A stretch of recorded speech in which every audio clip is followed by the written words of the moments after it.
Please welcome the Pelbros Podcast. Yo, what's up, everybody? Up into his house. It's the Pelbros coming at you again with the 1-2, the one being myself. Or, I mean, in this context at least, because sometimes the two does introduce. Like, you know what I mean? Not trying to start some ego shit here, yeah, James? But, you know what I mean? Last episode, he was one. Now this episode, I'm one, okay? So let's, just making sure there's no beef here, right? Anyways, as I was saying, the 1-2 punch, the 1-2 combo, the one, your boy, the one only Ryan DW, and we got the two coming at you with a knockout. Yo, James here. What up? We're back. Probably shorter turnaround on an episode, so you're probably like surprised and shit, but yeah, we're here, episode 48. Yeah, we're here, bro. Productivity, bro. We've got the Asian genetics, Asian blood, so we might as well put it to some good use, right? We've got a sweatshop right now, pumping out podcast of the podcast, right? Yeah, it feels that way. Just smashing it out, and like we said last time, end of year coming soon, going for that fitty, and fitty coming soon as well. Going for that fitty. So stay tuned for all that shit, guys. Yeah, make sure you guys stick around for this episode, next episode, and the episode after that will be the fitty. Fitty, who knows? There could be a bit of a giveaway going on or something like that, innit, James? Yeah, you got to stay tuned. We're not going to reveal what it is now. Obviously, keep it a surprise. But yeah, you guys will like it. You guys will like to at and make sure you're listening to the whole thing as well, because we could be dropping hints and dropping stuff at the middle or the end, 3/4 in. We're not going to tell you when. Yeah, a bit of a puzzle going on. But hey, what's in it for you? Free shit, and on top of that, probably the best entertainment when it comes to Pelicans basketball. And, because you're not going to get it from watching the games. I can guarantee you that. Bloody oath. But yeah, speaking of which, let's talk about, I guess, how the week has been when it comes to the Pels.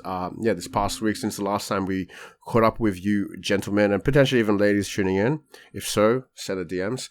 Anyways, though. Oh, wait, but you got to be at least... Okay. All right. Let's just leave it at that, and then I'll filter the leads manually, because I don't want to say anything on record right now that I could potentially go to jail for. You know what I mean? All I know is the Australian internet privacy kind of laws are just getting more and more stricter. I'm already an unwanted individual of society, so let's just kind of keep it at that. Like, ladies, do DM, but you can't always expect a reply. Obviously, based on my certain criteria. That's not on me, okay? That's just part of the game, all right? If you got beef with that, then I got beef with that too, okay? You can't blame me. Anyways, having said that, James, I reckon the last week, it wasn't as bad as it could have gone, right? But it wasn't necessarily what we were hoping for, correct, James? We were hoping for a positive week. Yeah, I mean, we came off the back of last week on a high, you could almost say. Well, we're talking about it was our positive week. We had some good wins, so... Going into this week's predictions, we obviously we had a lot of hope, but we also were trying to be realistic in terms of what the teams we were versing. This week's games, we had Dallas, and Houston. It's obviously like a Texas road trip game pretty much. And we predicted a 2-1 record. Like you said, we wanted it to be positive. We'd snatch a win against Dallas out of the two games that we played them. And then, we were pretty confident going up against Houston, despite them being on that win streak. But, Houston were at the bottom of the ladder at the time. So, why not, Why not predict a win? It didn't pan out how we would have liked. 1-2 in the end, with a win against Dallas in the second game. I think we actually predicted it'd be at home, but, close First enough. game. Same. And then, unfortunately, taking a loss to Houston, which, both of us had the misery of watching today. It wasn't the worst game ever. Wasn't like depression mode, but still probably not ideal. These are the kind of teams that we should be beating. Yeah, it's freaking Houston Rockets for fuck's sake. Guys. Yeah, exactly. But I mean, with those Mavericks games, man, that prediction also was contingent on the fact that Kristaps Porzingis would potentially be out for at least one of those games. However, the man seems as if he had just came out of the I guess what do you call it? I don't know, some kind of recovery machine or something like that, because it seems like he had not skipped a beat. Man was obviously not injured at all. We realized that in the first game at our home, in which we lost, unfortunately. I think I turned that off after the fourth quarter or so. I was like, yeah, this is lost. Basically, I remember how that game went, right? the Mavs gave to us what we did to the Clippers in that first quarter, right? It was just like justice, yeah? Do you remember that? Yeah. It was, I think they already had like a 20-point lead by the time the first quarter had ended. Yeah, and at that point it was already like, that's not happening. However, the second game, which was at Dallas's home court, we actually ended up winning, and that was a delightful watch. That was on my Saturday, Australian Saturday, and we had just actually watched. I was watching it with watching a Wizards mate of mine, right? And we actually just watched the Wizards take a L. They're trying to make a bit of a run, but it's a bit too late. Then we switched over to the Pels game, and then we got the dub. So I was very, very happy to see that, especially in front of company. You know what I mean? Yeah, of course. So got to make the. I mean, if we pretty much got stomped like we did in that first Dallas game, yeah, you wouldn't have even wanted to show your face amongst your mates. So. Yeah, exactly. Yeah, but I mean, having said that though, James, we did predict we would get a W over Dallas, although we did think it was going to be the other. Although we did predict it was going to be at our home, it was actually at their home. So I mean, we can kind of like half count that, right? Like we're kind of correct. Like we said we're going to take one game off of Dallas, right? Yeah, I mean, I'll take that. Like it's the same pretty much. Like we 1-1, but yeah, I think you raised a good point about how we were kind of expecting Porzingis to not play that first game. I think he had. Don't remember if he had just like played a game and maybe tweaked something. He was like a game time decision, so it looked like potentially he might not play, and then he actually ended up slotting into the starting five, and from then on it was just pure domination.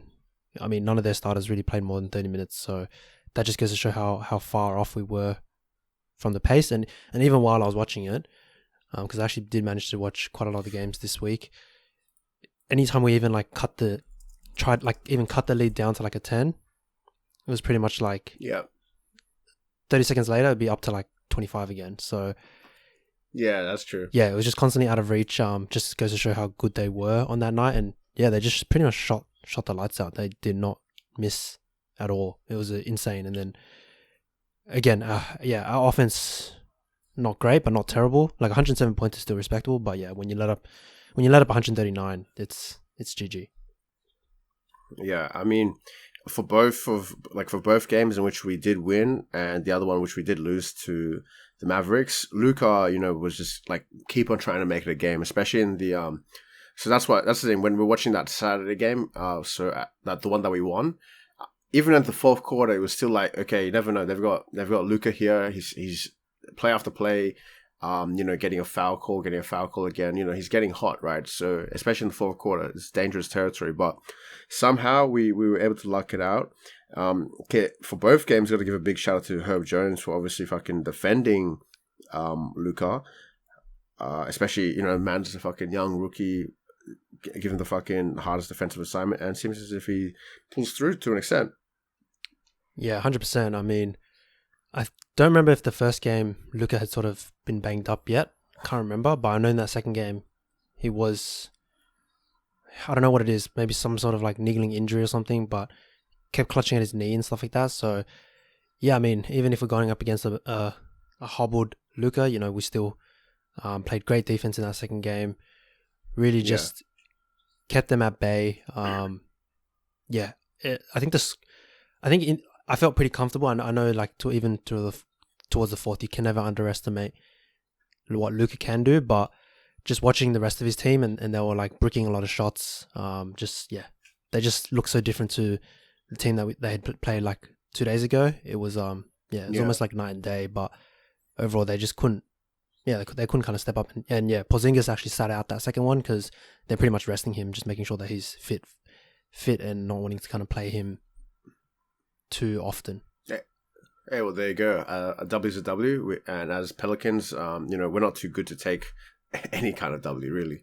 But speaking about Herb Jones and difficult defensive assignments, he was. Did you catch the game today, then, James, versus the Rockets? Yeah, that we lost. Yeah, 108 to 118. Yeah, man, I was seeing him freaking have some valuable minutes, or I guess you could call it valuable minutes, but he was definitely having some solid minutes just defending Christian Wood, who would you could probably argue is probably the best player on the Rockets, right? Yeah, definitely super versatile. Obviously, he's a center, so Herb Jones is like a small forward, so he's got the size advantage, but. Yeah, overall, his assignments, no matter what, he's gonna play well, and yeah, overall, just do his best. So I saw like a really nice play where he was getting posted up by Christian Wood, and he just like kept his arms up, and kept like a nice kind of solid base in terms of like strength, so that he wasn't just being pushed around, and yeah, ended up getting a stop. So 100%, this guy deserves. I mean, he's gonna be a future, all defensive guy for sure. Yeah, for sure, man.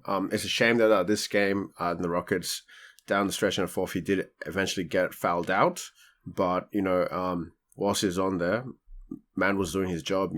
Apart from that, though, we do got to give a big little shout out for this specific game. Obviously, it is a bit of an achievement, but almost to no avail is what I'm looking for. But basically, the Pelbros did almost predict this last episode. If you did listen, tune into last week's recording, you'd hear we were specifically talking about, okay, Devontae stepped up, JV has stepped up. Now it's time for BI to step up. He's going to give us a 40-plus game. And guess what? Man actually gave us a fucking 40-point game. This game versus the Houston Rockets. However, that's the thing. It was for an L. So I don't know. Is that what we kind of wanted? I mean, if you could say, sure, we didn't predict. Sure, we predicted incorrectly that we were going to beat the Rockets. That's a shame. But we did predict that BI was going to step up and give us a 40-point plus piece of a game, right? So, you know what I mean? Like, we're kind of correct, right? We're kind of correct there, James, yeah? Yeah, 100%. No, we'll take it. Obviously, it's a loss, but in the end, it's a team sport. And I think, overall, I think he really did his best and he tried his best. I still feel like one of these games was pretty much cooking. It was like being prepared from the past couple games. He was just like kind of heating up. He had moments, especially even in that first Dallas game, when everyone was playing not so great. I feel like BI was the only one really putting in the work or putting in the points. So in that first game, he had 29 points, and there were just moments where he was just like, feed me the ball. I'm going to go, post up and hit one of those fadeaway mid-range that he always does. So I thought that first Dallas game, he could have gotten to that kind of late 30s mark, but obviously ended up being a bit of a blowout. Second game against Dallas, he wasn't shooting that well, but he got a career high 12 assists. So yeah, man was just like all over on the offense. So again, kind of building up and seeing the floor in a way that, he can kind of own this team and be the best player. And then, yeah, come today. What can I say? 15 of 28, 40 points, 7 of 8 from the free throw. Man was just feeling it when the rest of the team was really struggling. Yeah, and it's a shame because of that. Now Houston Rockets have continued their win streak. They are on a six game winning streak. Right below them, and because of that, they're now ranking. They're the lucky number 13 in the Western Conference race. Then number 14 right under them, with a losing streak of 8 is OKC, who we'll touch on in a second. And then after that is on the very, very bottom of the ladder, and potentially for the whole entire fucking NBA as a whole. No. We're at least better than Detroit and Orlando. But, I mean, at the very, very bottom of the Western Conference standings is your boys, the one and only Pelbros New Orleans Pelicans down here with a record of 17 wins and 19 losses. So, yeah, I mean, what's really to say there? Yeah, let me get my rope. I'll be back. Okay, I mean, it was great to know you, James. Your legacy will continue.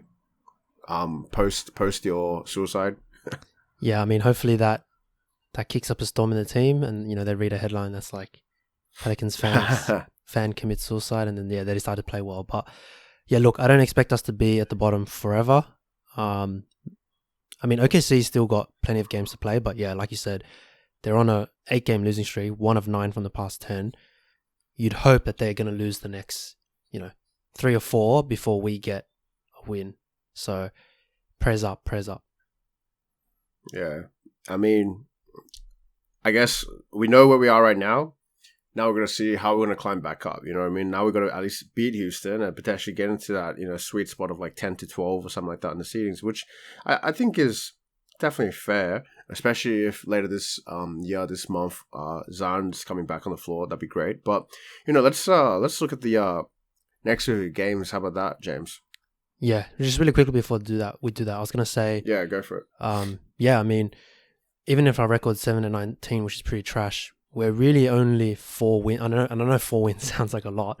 We're only 4 wins away from Dallas, who were 5th at a point. Okay. I think they're 6th or something now. Yeah. So it's like, oh, sorry, now they're 7th. But before, earlier in the week, they were around like that, I think 4th or 5th, and they were on 11 wins. We were on, I think, 6 or 7. So it's not like it was that out of reach. Obviously, we got the win against Dallas, put us up to 7. So yeah, like you said, if we can hit into that kind of obviously that 10th, 11th kind of range, we're going to be fighting for that play-in sooner. I know Portland's on a bit of a slide at the moment. Struggling with a few of the recent games, and yeah, I don't know if Minnesota's going to be able to keep it up. So again, it's not all doom and gloom, but obviously, yeah, ideally we'd like to be not at the bottom. But yeah, let's look at next week's games. I was going to say, I definitely reckon we, after next week, we're definitely not going to be in the last place here. But yeah, sorry, I was going to say something, but I fucking forgot it now. Continue. Yeah, all good. Yeah, let's look at next week's games. So we're going to talk about the games for the next week. So that will be stopping at, give me a sec. So we'll be looking at the Nuggets game, which is first up, then Pistons, and then finally versus the Spurs. We can agree to that? Yep. Yeah. Yeah. Okay.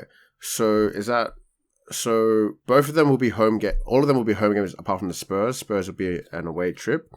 So Nuggets versus Pelicans. I know Jokic is back.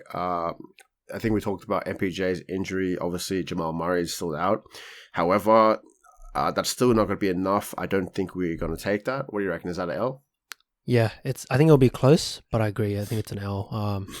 Jokic will play out of his mind, as always. Yeah. Oh, sorry. That's what I was going to fucking say. Sure, you're talking about our shit record, right? But even when I was watching that Pels game, in which we beat Mavericks, right? Sure, we had I had some other boys over, right? They're watching the team play, and that's the thing. Everyone was complimenting that. Yeah, we are a good team, and it is true that our record doesn't do justice as to how competitive we do actually play. We've just been kind of down in the luck when it comes to the injuries, obviously, but more so the terrible strength of schedule that we've had to start the season. So definitely got to keep looking forward. Got to stay positive. Got to have hope. Got to trust in Willie Green, aka the truth. Right? Yeah, 100%. Yeah. Yeah. But having said that, yeah, that's an L versus Nuggets. Yeah, pretty much. It will probably try to be somewhat competitive, but that's an L. Now comes versus the Pistons, right? I think this will be the first time we're going to see Frank Jackson returning. Have we versus Pistons this season? At least at our home. No, not this year.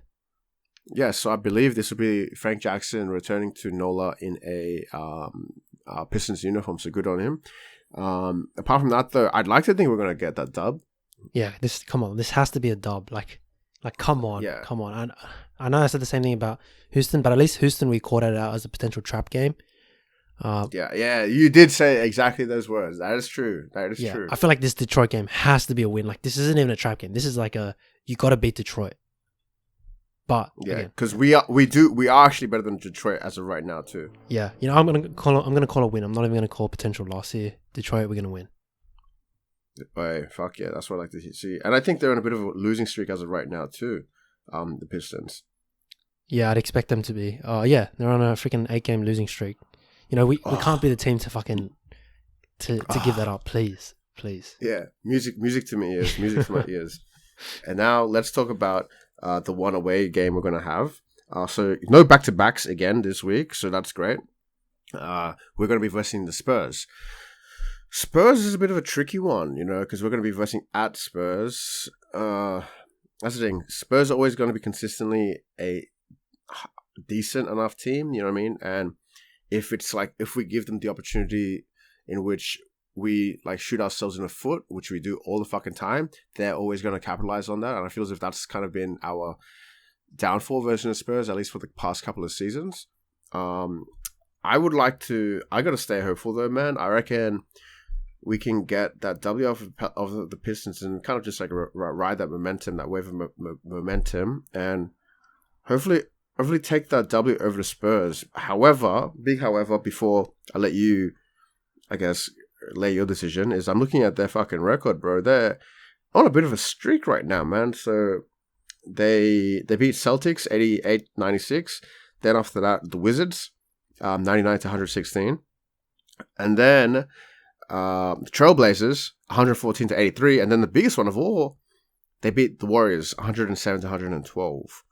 So it's a bit of a tricky one. They're gonna be versing Suns, Knicks, Nuggets again before they verse us. So they're actually gonna be coming off of a back-to-back with the Nuggets before they verse us. As in, like, how do I say it? They're going to verse the Nuggets, then they're going to verse the Nuggets again 2 days after, and then straight after that second game versus Nuggets, the day after they're going to be versing us. So that could be a great advantage for us to strike. I'm going to say it. Fuck it. I'm calling for a positive week. We're going to get that W versus the Spurs. Your 2 cents, James? Yeah, I actually didn't realize they were on a 4-game win streak. I knew that they had beaten Golden State, but damn, they're 4-game fucking win streak. But yeah, no, I think you're 100% right. Like, that's a tough schedule in pretty much the next, like we said, 7 days. They've got 5 games. So, yeah, coming off a back-to-back, I'm going to call a dub for us as well. That will be a 1, 2, 3, 4. They're on a 5-game road trip, starting from New York and then Denver, New Orleans. So, yeah, I'm going to be hopeful here and call a dub. Just based on how we've been performing. I know the Spurs typically perform well, but they're not an elite team this year. They're good, but not an elite team. So, yeah, I think we can get the win. I'm going to go a 2-1 optimistic, positive week. Let's do it. That's what I like to hear. Positive vibes all around. I guess that says it then, right? Like, this next week, we're going to get another positive week. We were hoping for that this week, but it's part of the game. You win and you lose some, right? Yeah, that's the NBA season for you. 82 games, so yeah, true that. Got to keep hope with that. Got to keep faith with that. So I guess having said that, then I guess let's start to discuss a few things across the league, if you don't mind that, James. Unless there's anything else you'd like to spit when it comes into relation to the Pelicans. No, all good for that. Yeah, we can. What was the segment called? Around the leagues with Pelbros? Yeah, Pelbros around the league or across the league or some shit. Yeah, nice. Yeah, what should we cover first?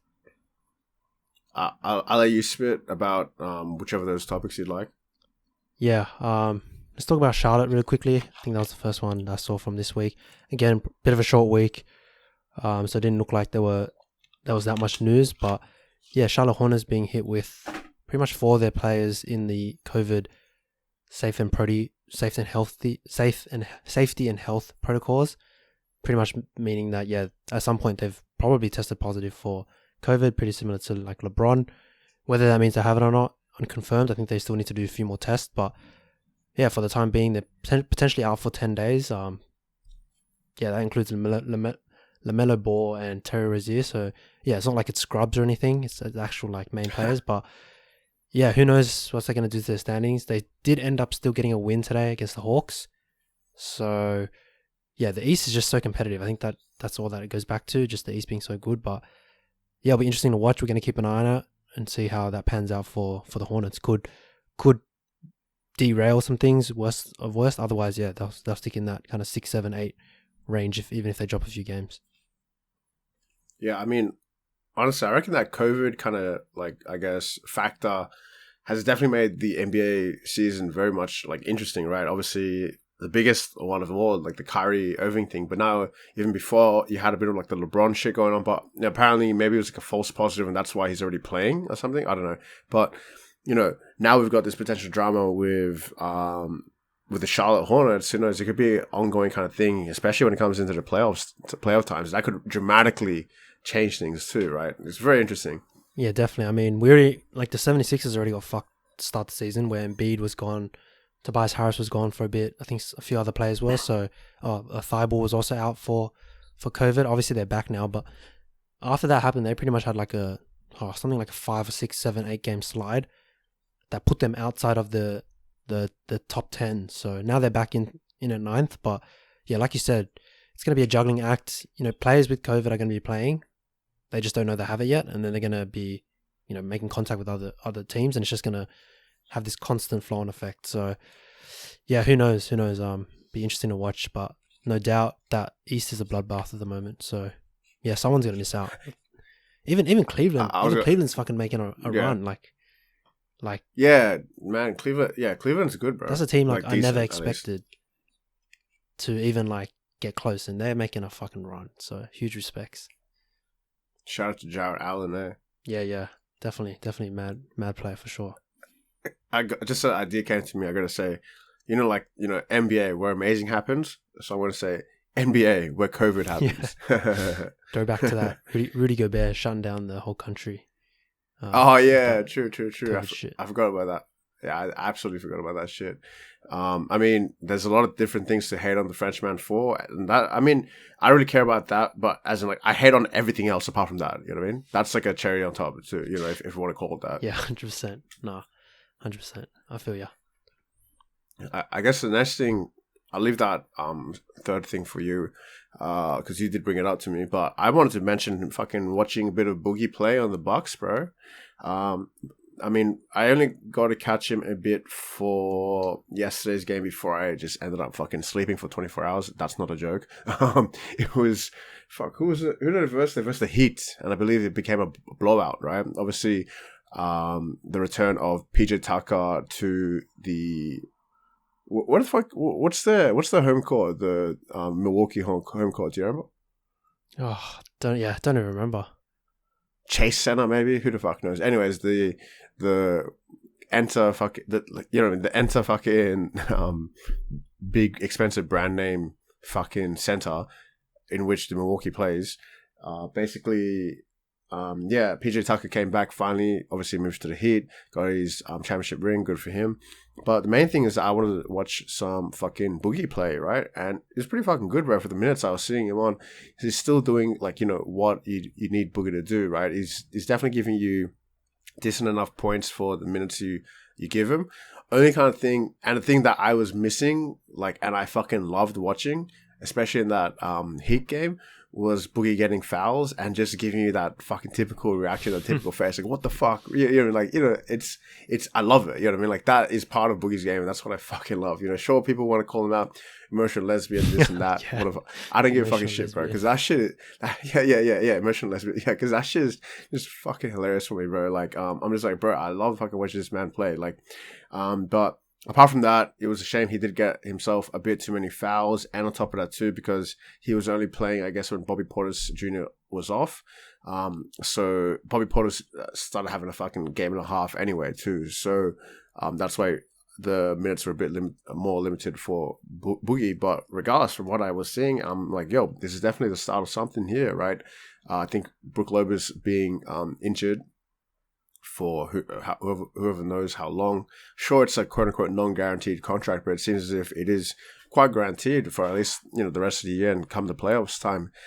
Because they were giving like a bit of, like, the broadcast, they were giving a bit of like almost like an excerpt for specifically DeMarcus Cousins. The commentators were talking a bit about my boy. I was like, oh shit, yeah. And apparently it was brought up that when Boogie was approached for this contract, sure, it's a quote-unquote non-guaranteed contract on paper, but it really does seem as if like the front desk of Milwaukee has definitely reached out to Boogie with a and established a relationship based on like trust. You know what I mean? As in, it's a very genuine kind of relationship, if that makes sense, as opposed to your typical LeBron Lakers fucking transactional kind of relationship, if that makes sense.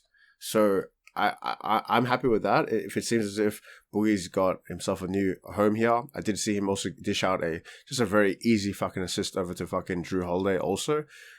So it's great that there's Drew here, an OG vet. Back in the days in the Pels was fucking great, and now hopefully they can get a bit of synergy going on. All I can say is like I'm liking this new kind of role for Boogie in the Bucks, and I really hope to do see it succeed. And as it progresses, apart from the Bulls, I would most definitely be going for the Bucks to give us a back-to-back from coming out of the East. That is. Yeah, nice. Haven't had a chance to watch the Bucks play, but yeah, they're definitely finding some rhythm. Pretty much won a win streak before they lost to what looks like the Raptors the other day. So aside from that, I think they're like 1-10. Sorry, they're like 9-10 in their past. 9-1 in their past 10 or so. So yeah, that team's 9-10. That's not even our record. Like that's too good for our record right now. Like the Pels record. Yeah. Yeah, they're definitely finding the groove after all their players have come back healthy. So yeah, probably see. I reckon we'll see Boogie for a long time. I think Brook Lopez is out for quite a while, indefinitely, because he had surgery. So yeah, definitely DeMarcus's opportunity to show that he's worth it still. Shout out to the boy Boogie, DeMarcus Cousins. Let's go. And I'll let you top off the news week with a little bit of a, I guess, milestone in NBA history, right? Yeah, so speaking of the OKC Thunder, who, yeah, I mean, happen to be above us in the standings right now, but yeah, everyone is out here. True. Yeah, OKC, just want to congratulate OKC Thunder here. They're out here breaking NBA records, like pretty much creating history right now by taking fat L's. So yeah, just the other day, and fair play to them, they had their best player out, SGA, Shy, as well as the Aussie rookie, Josh Giddey out, who are obviously two of their main players. Had those guys out. I think, I don't know, where's the box score going? Yeah, I think you said Ja Morant wasn't even playing this game either.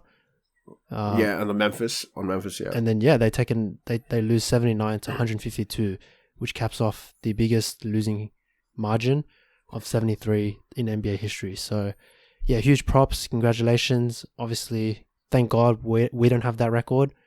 But yeah, 73 points, pretty crazy. I don't think I've ever heard or seen anything close to. I think the last one was 60 something. I feel like by the Bobcats. Yeah, because I remember you linked that to me, and I was like, oh shit. But then I actually did a bit more research in the sense that I found out, yeah, we obviously have to take into consideration there's no SJ, there's no Josh Giddey, but at the same time, the flip side of that is like there's no Ja Morant. So either way, you can't really take that away from those guys. Hopefully that 73 points fucking dunk fest doesn't completely derail this young core at OKC, but I hope it does just enough, at least when we verse them. Yeah, that's what I can say about that, eh? Yeah, nah. Like I was saying to you before, they only scored 79 and the margin was 73. So the fact that the margin's, almost how much they scored is just unbelievable to me. And the fact that Memphis scored 152 in what do you call it? In regulation, like no OT, is freaking unbelievable. I mean, if you even look at their shooting splits, 62.5% from the field, 52.8% from the three. Yeah, it's pretty fucking crazy. I'm actually looking at the box score right now. Should I? So it seems like for them, their leader was Lou Dort, 15 points, and then you had basically just everyone on the fucking roster at Grizzlies give you like a double-digit fucking point game. The third string bench, like the very bottom of the fucking bench where you usually see DNPs. Even that guy's getting fucking scores. So yeah, that's just nasty. Thank God it wasn't us. Yeah. I mean, that's all we can say. Eh? I mean, short as us, sure we are at the bottom of the ladder as of right now. But hey, look at OKC. At least look at that. Yeah. Like at least we're not those guys. Right? The tank rolls on. I guess. Yeah. But I mean, I guess it kind of caps off this week in all things Pelicans and all things NBA. I mean, nothing really else to cover. We did talk about what's coming up this next week too. And yeah, we are definitely looking for a positive week. Not only positive vibes, everybody, but positive record, 2-1. And hopefully we can start to dig ourselves out of this fucking last position in the fucking West, right? Yeah. We're going to be, hopefully we come back and got good vibes again. But yeah, definitely stay tuned. Like we said, we'll be dropping some beat stuff coming up in the next 2 episodes, and you'll find out more info. And yeah, just stay G'd up. We're pretty hyped up regardless of probably Pelicans news, hopefully. So yeah, we just want to cap off the year on a high note for all of us. Yeah, I was also gonna say real quick, man. Like, it's just like that. You know what I mean? You can go on a win streak. Houston is on a win streak of fucking 6. We're still not beating our win streak of 2, I believe, right? So all we need to do is just get on a streak, and one little win streak can get your fucking, like you said, James, can get your ranking all the way fucking up, like deep into the fucking, 1 to 10 spot, right? Like maybe around where Dallas is on 7 or 8 or some shit, right? That'd be great. But all I'm trying to say is that like the season is nowhere near from being lost. All we just need is a fucking like a decent couple of win streaks on us, and we'll be in the playoffs, boys. We'll be in the play-in tournaments for sure. Yeah, and then the Pelbros can continue going into, what is it, August? No, sorry, probably April and May, because the past couple of seasons we've had to pretty much call it quits because the Pels ain't making the playoffs. So yeah, you might see us around for a bit longer if we get in there. That's true. That's some motivation for you guys. So, if you guys want to see that happen, make sure you're telling all the you guys are DMing all the fucking players, like the Pelicans players on Instagram, being like, fucking, can you guys fucking start playing better, etc., etc. Not necessarily death threats, but encouragement, I like to call it, yeah? All right. But yeah, I guess let's call it at that then, James. I reckon pretty decent episode, a bit more chill, a bit more relaxed. Sure, we had a loss of a week, a negative week, but hey, at least we're not committing suicide just yet, eh? Yeah, it's good. We're still on a high, so yeah, let's call it at that. And yeah, thanks for listening, and stay tuned for the next one, guys. All right, peace, baby.